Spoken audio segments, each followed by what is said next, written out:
Okay, going back to Katherine Albrecht. Katherine, this is our long segment here, so let's just go through a cornucopia of the surveillance systems that are violating our rights everywhere.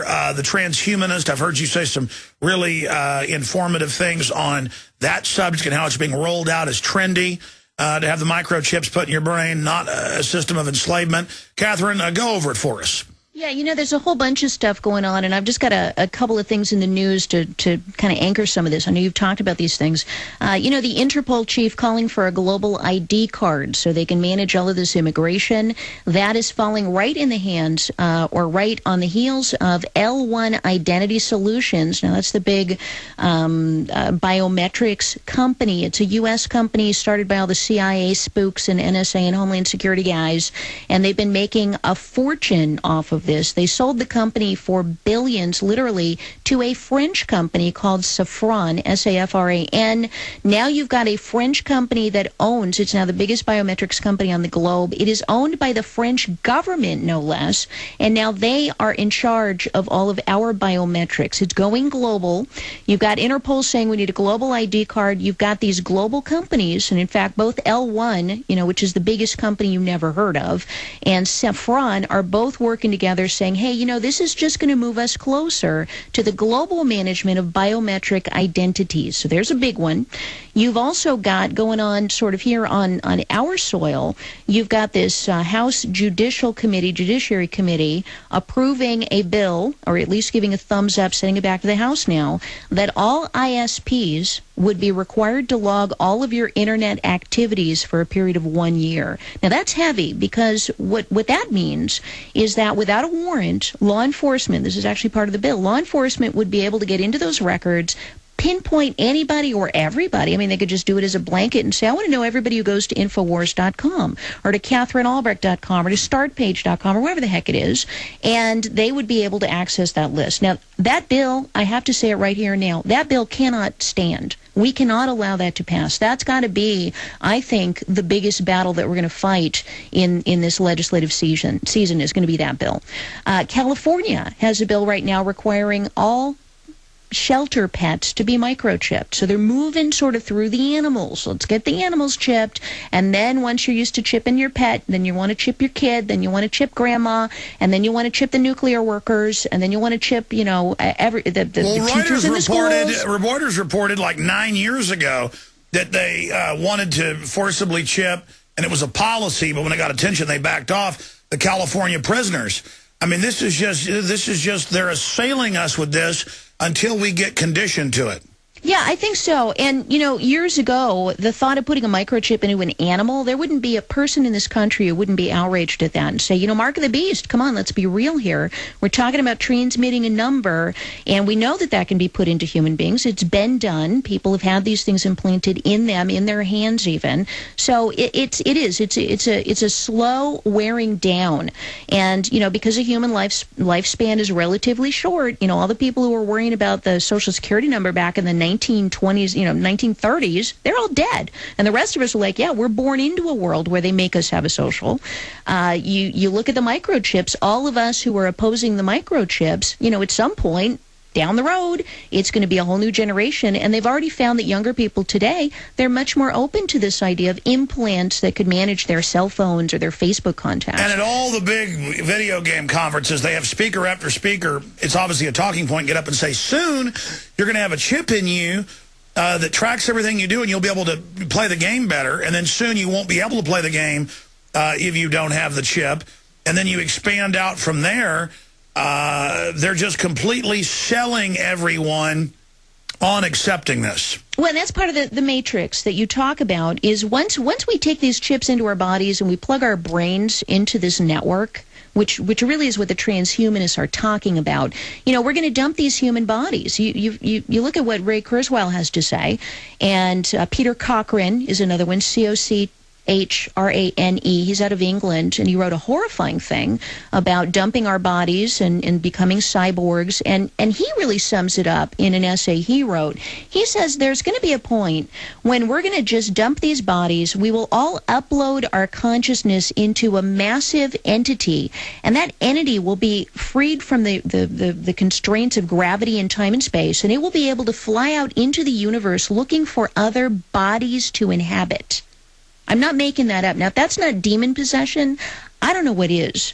So this notion that our technology is just making life more convenient, you know, the dishwasher helps mom, whatever, that's out the window. These guys are really talking about the next level of technology where we dump these human bags of flesh, which is how they view them, and then we all become one with sort of this master global consciousness. And I got to say, when I read the Bible and I read the book of Revelation and it talks about the beast of the end time that will control everything, I say, you know, that's exactly what that's going to look like. Because if we build it, you know, it's like Field of Dreams. If you build it, they will come.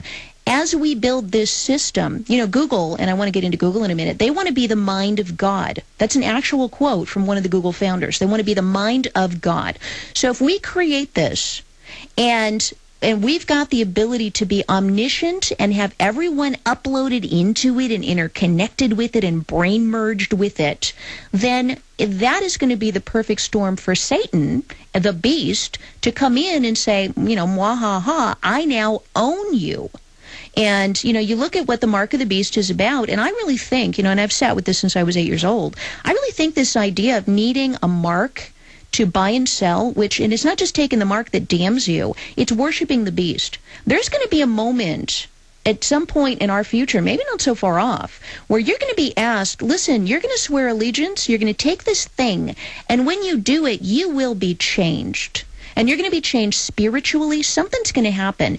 It would not surprise me, Alex, and, you know, I've thought about even writing a novel about this, if it wasn't that you literally upload your soul into something for permanent safekeeping. It'll be, quote-unquote, immortal. And by the way, this is all quackery. It's like for decades they ended up imprisoning tens of thousands of innocent people with their stupid lie detector test. And then now they have high-tech brain scanners that they claim. And then they show the jury, look, the blinking lights say you're guilty. It's like, Mr. Rockefeller, you've paid us $10 billion. Now you're not going to die. We're uploading your soul. Yes, sir. And it'll be a computer program that can talk to you. It may even be sentient. And they've already got computers here that can make decisions, do puzzles very well, and beat humans. And so you won't be able to converse. It'll sound like David Rockefeller. It'll be like, good, now I can die. I live forever.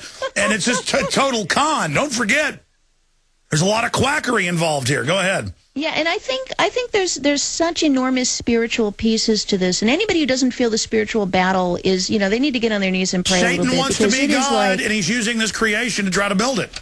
Well, you got it. And the thing about Satan is, you know, obviously he's never going to be God. He's going to shake his tiny fist at God. His efforts to replicate God's powers are so pathetic, and they always fall short, and they always fail, and they always have a downside. And this idea, you know, only God can give us immortality. Only God can give us eternal life. But Satan's going to say, and I really believe this is going to happen, at some point, listen, you know, you're going to die at age 80 or 90. Maybe we can get you up to 100, but eventually you're going to die. But if you upload into this matrix, you will live forever. And when people make that bargain, when they worship that and make that bargain and upload themselves into that, that's going to be the moment when they lose their souls. And their soul will not be redeemable at that point. It will belong to Satan. The Bible's very clear on that. Now, you may think, and I'm sure there's listeners out there going, wow, Catherine's really gone off the deep end. But let me tell you, this is not me speaking. This is the people on the other side clearly spelling this out. They say it in clear as I'm saying it. Kurzweil says that people who won't take this will just be put in ghettos and then basically won't be needed. They're all writing about that. And they're writing about the spiritual piece of it too, Alex. They're writing about the worship component. They're writing about a new religion. Kurzweil quote says in the tagline for his movie that I know you've seen and talked about, The Transcendent Man, he says, I don't believe in God yet. I'm going to be God. That's Right. Yeah, and that's the ultimate sin. And, that's the problem. What did Satan promise Adam and Eve in the garden? You will be as gods. You got it. And so Kurzweil is just like the snake with the apple, however many years later, he's like the snake with the apple making you the same promise. No, they're going to download into your brain a wirehead, total ecstasy program. You'll go, I'm God, and then and go, I must transcend and meet the Hellbop comet. I'm killing my physical body. That's what they write about in their weird nihilistic writings. They do, and it's religious. Well, they're no different than people putting on the white Nikes and the black outfits and taking barbiturates and drinking vodka. Yeah, it is absolutely a cult. They're a bunch of complete lunatics. Totally. And it's religion. I'm sorry. Go ahead. No, people often will say to me, Catherine, I love everything you do except that Christian stuff. And I say, dude, take a look at who we're fighting, because those people will absolutely talk religion to you. They will absolutely. You read their writing. They're the ones that always push the atheist thing just so you're not looking at religion, but that everything they do is obsessed with the occult and how they're going to be God, and they don't want you looking at religion because they don't want you, quote, getting their Lucifer power, which they are guarding, and then they hate Christians. And so they're like, there's nothing going on. There's no spirits. Oh, great goblin, give me power. I mean, they're just obsessed with it. Yeah, it's interesting stuff. So the people I would recommend people look at, Peter Cochrane, Cochrane. His website's really dark. It's all futuristic. He's got a bunch of stuff out there on that. Obviously, Ray Kurzweil is the guy who's probably achieved the most, bestseller status. They say they will destroy the earth to keep on willing, and they just talk like total power tripping lunatics. Yeah.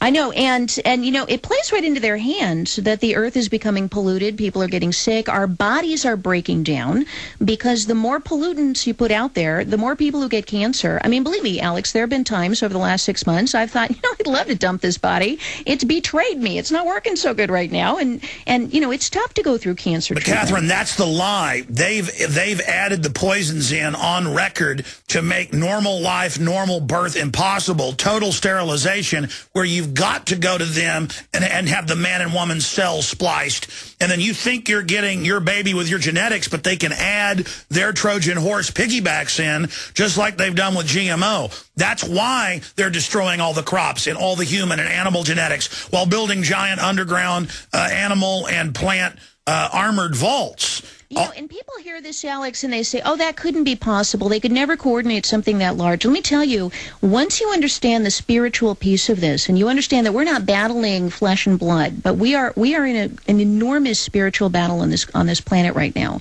Once you get that, and you understand that there are chess pieces that are black and they're being moved on the board, and there's chess pieces that are white being moved on the board, there is a battle raging, and I'm sure it's raging in the heavens too. Look, the New Agers, if they can't get it, it's a spirit of the air. You can't see it. You can call it a space invader if you want, but there is the mystery of evil. There is there is a coordinating force outside of humans. You can call it spiritual, or you can call it whatever it is. And the elitists believe that. They believe they're being directed.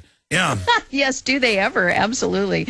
So, and let me just, from a practical perspective, because I hate leaving people just going, yeah, this is so creepy. There are practical things you can do. There are companies that you need to be paying more attention to. Facebook, I'm so glad, has come to the public's awareness with all of the privacy issues. I'm so glad Zuckerberg's sister came out and just said it like it is. We want to eliminate anonymity. We want to make sure. Schmidt came out and said, hey, we're watching you, big deal. You shouldn't do it if you don't want to be watched. That's right. And then, of course, he's the guy who wants his own stuff hidden, so don't even get me going on that guy. But, Google's saying they want to be the mind of God. They got a picture of your house from a satellite. They're doing the drive-by thing. They're reading all of your email, and I always point this out. If you have a Gmail account, every email you write and send is being scanned. Keywords are going into your profile. They're watching everything. So hopefully we can get folks, to the start you think page. You're looking at a crystal ball and getting data with Google, but Sauron's looking back the other side. They are watching everything, and you're telling them what's really in your mind, where you're going, what you're doing. And it was In-Q-Tel money, CIA money founded it, Pig, Schmidt, all of them. They're just total front-level minions.